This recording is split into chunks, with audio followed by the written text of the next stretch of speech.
Donald Trump is all set to be arrested in a few hours from now, the first US American president to be indicted for the charges that he's been indicted on.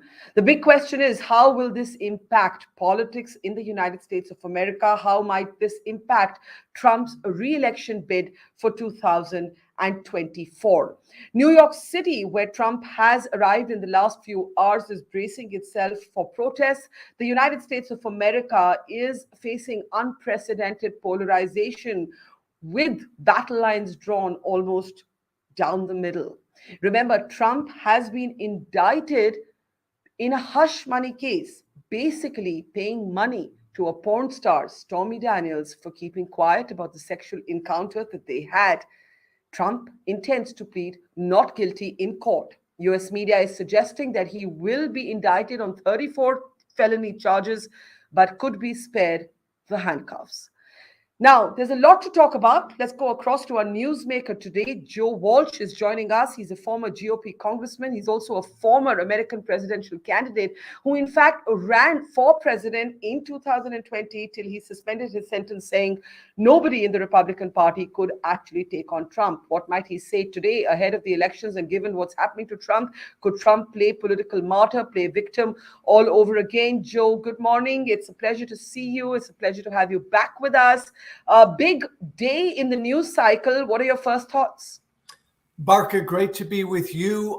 We don't know. It's so funny. Here in America, we've all been weighing in on whether Trump should be indicted or not, and none of us have seen the indictment. We haven't seen the charges. We don't know what Trump's potential crimes are here. We're going to find all of that out today. The only other point I'd make is this could be just the beginning.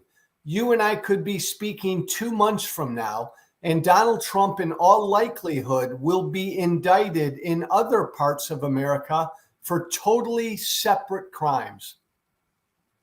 That's very, very interesting. And you remind us that there are far more egregious crimes that he actually could be prosecuted for, or certainly tried for, including what happened at Capitol Hill and the insurrection that took place. But let me ask you straight off the political consequence. What Trump is very good at doing is playing victim. What Trump is very good at doing, for among his supporters at least, is to present himself as the victim of a kind of old elite.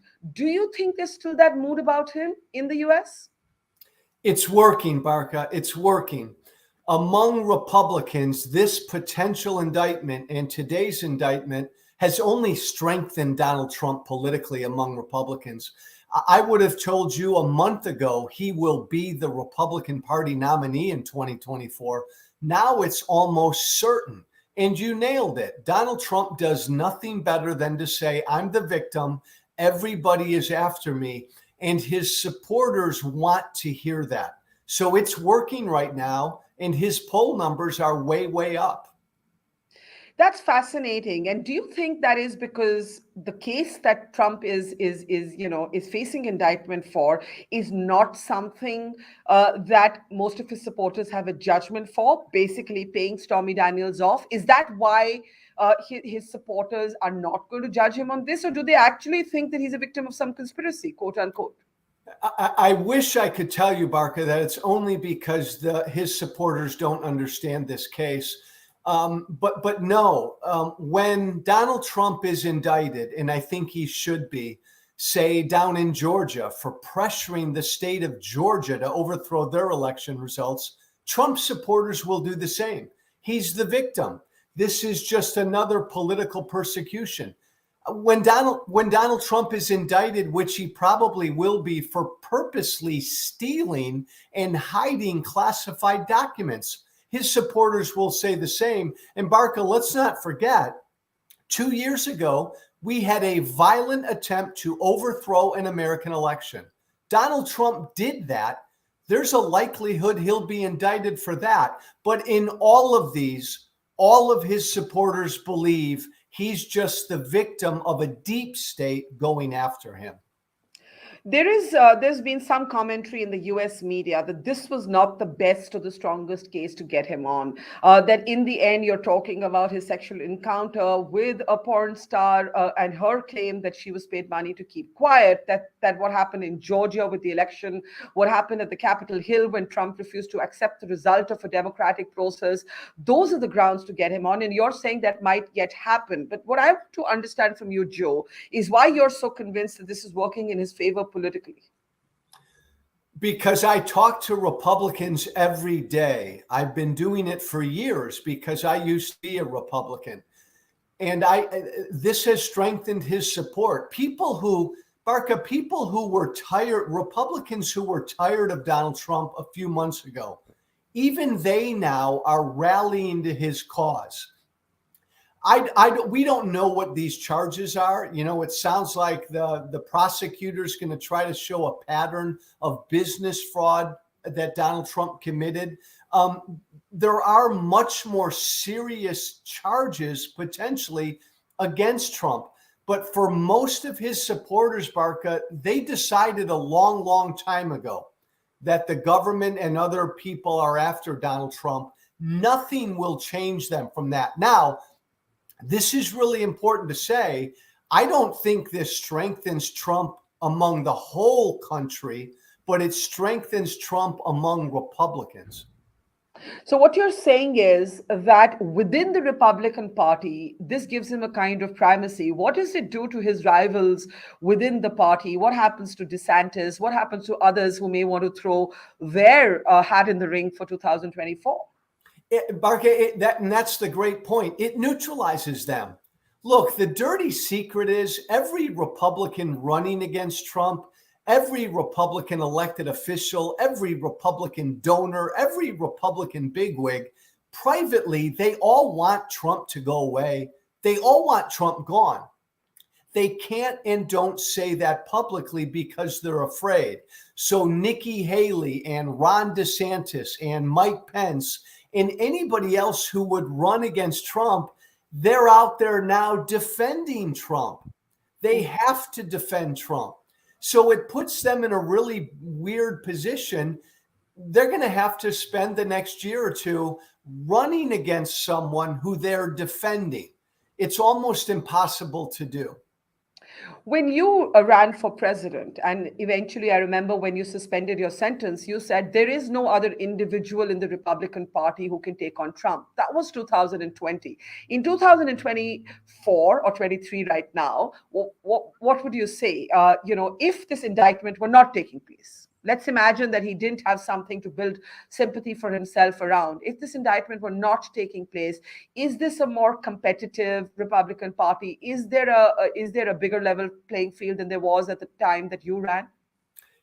Yes, but barely. Here's the difference, Barkha.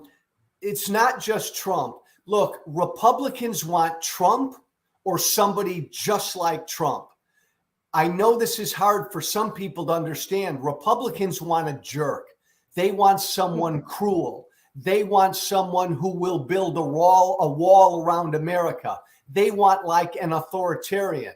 If it can't be Trump, they want somebody just like Trump, which is why DeSantis is popular. The governor of Florida, he's trying to run to be Trump, but a Trump who can win. I was going to ask you, stop you there and say, you said Republicans want a jerk in office. Surely Trump's not the only jerk available. No. And so look, you're right. Look what Ron DeSantis is doing. A bully. Yeah. Republican voters want a bully. And they love Trump still, but some of them, Barkha, think we love Trump, but he can't win. So who's the next best bully? Right now, that's DeSantis. But the problem is for Nikki Haley and Mike Pence and anybody else, they're not bullies. And that's not what Republicans want this time around. So let's step back and look at the big picture. You draw a distinction between what Republican voters want and what the entire country wants, right? How do you think that stacks up today in terms of how the Dems are doing? Well, the Dems have their own problems. And let's not forget, Joe Biden, God bless him, he's done some good things. but he's 80 years old, and all indications are he's going to run. But I want to remind the world as well, as bad as Donald Trump is, he barely lost in 2020, right? According to the Electoral College, Donald Trump came really close. This is a divided country. It's almost divided 50-50. That's not going to change anytime soon. So whoever the Republican nominee is, even if it's Donald Trump again, as bad as he is, he has a decent chance of getting reelected. Is there any indictment that would disqualify Trump from running again? Oh, no. Donald Trump can run if he's indicted 100 times. Donald Trump could run if he's sitting in a jail cell. And again, Barkha, you said it at the beginning. Donald Trump wants to be the martyr. He has to play the victim. What's going to happen these next 2 years is that victimhood thing is only going to grow. It's going to magnify. In this situation where there's a 50-50 divide, where people are so polarized, the deciding vote goes to those who aren't decided, right? That's the irony. Yes. Do you think there's still those kind of people left, and who are they, and what would tip the scales this way or that way for them? Well, generally, those people in the middle, independents, people who really don't like either party, generally they've voted against Trump and Trumpism, which has hurt Republicans. And because they don't want the chaos, they don't want the ugliness, they don't want the fighting, and they turn to Joe Biden. And I think that will hold unless the Democrats don't look very competent. Barkha, most Americans who don't like either party tell me that Republicans are bullies, but Democrats really don't understand me. And so that's the issue Democrats have to overcome to prevent the bullies from winning. But it's going to be close. That's so interesting. You're basically saying the Democrats are out of touch with the pulse of the ordinary American. Yes. And on what issues? On issues that they care about, on the average American who's just trying to work every day, put food on their table, and make it to the weekend. They live paycheck to paycheck. And oftentimes the Democrats are talking about things that have nothing to do with that. Gender and sex and all these other woke issues that Republicans, take advantage of, but Democrats talk too much about it instead of bread and butter economic issues. I was smiling because it sounds like the clash between liberals and conservatives everywhere in the world, where Yes. liberals get sort of obsessed with issues that they feel passionately about, but it isn't resonating on the street. What is the one thing that concerns you the most as you see the rise of Trump? And it's intriguing. You do see this indictment as a potential political rise of Trump, a kind of re-emboldening of the Trump brand. What's the one thing that worries you the most as an American today? That this great country that I love, America, cannot and will not stay together. I worry that, Barkha, that we're really on a road where we are breaking up. Donald Trump is a criminal, but he's the leader of one of our two major political parties. Barkha, think about this. January 6th, that had never happened in America. The guy who is responsible for January 6th, he is still the leader, of one of our two major political parties. That's astounding. I worry about violence. I think we're going to see increased incidents of political violence in this country that we're used to seeing around the world. I think it's going to happen more and more in America now. And what it also does is weaken America's place in the world as a kind of global arbiter of democratic values. People are going to turn around and say, hey, listen, your own house is in such a mess. You're such a bitterly divided country.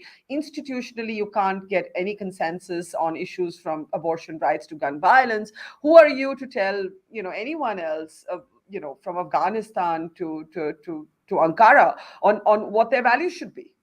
Amen. You said that so beautifully. Amen.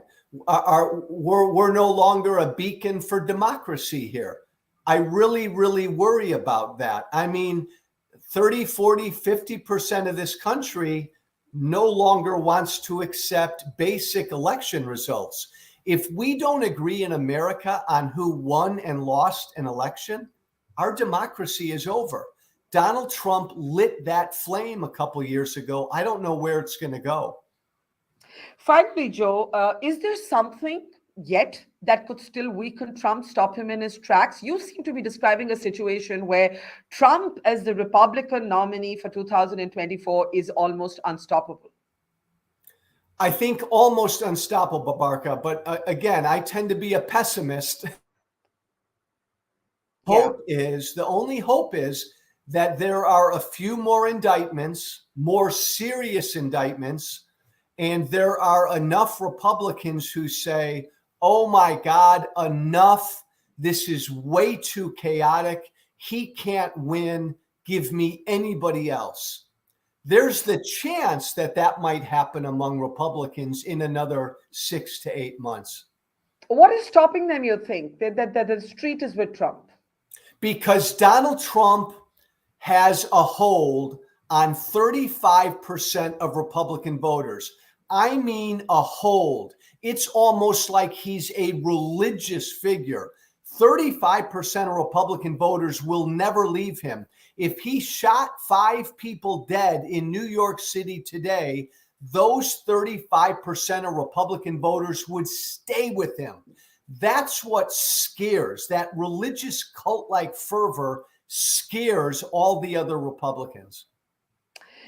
It is fascinating, even as it's terrifying. Joe, I'm sure we're going to have you back. We hope for that, certainly, as things unfold in a more clear way. Like you said, this is first of many sort of prosecutorial cases that Trump would have to face. But the irony is, instead of weakening him, it seems to be strengthening him politically. Joe Walsh, former GOP congressman, former presidential candidate, a pleasure. Thank you so much for talking to us, and take care. Barkha, you're the... Sorry. It's great to see you here. Thank you for watching our work. If you haven't subscribed yet, don't forget to click the bell icon and subscribe to Mojo Story and support independent, robust journalism.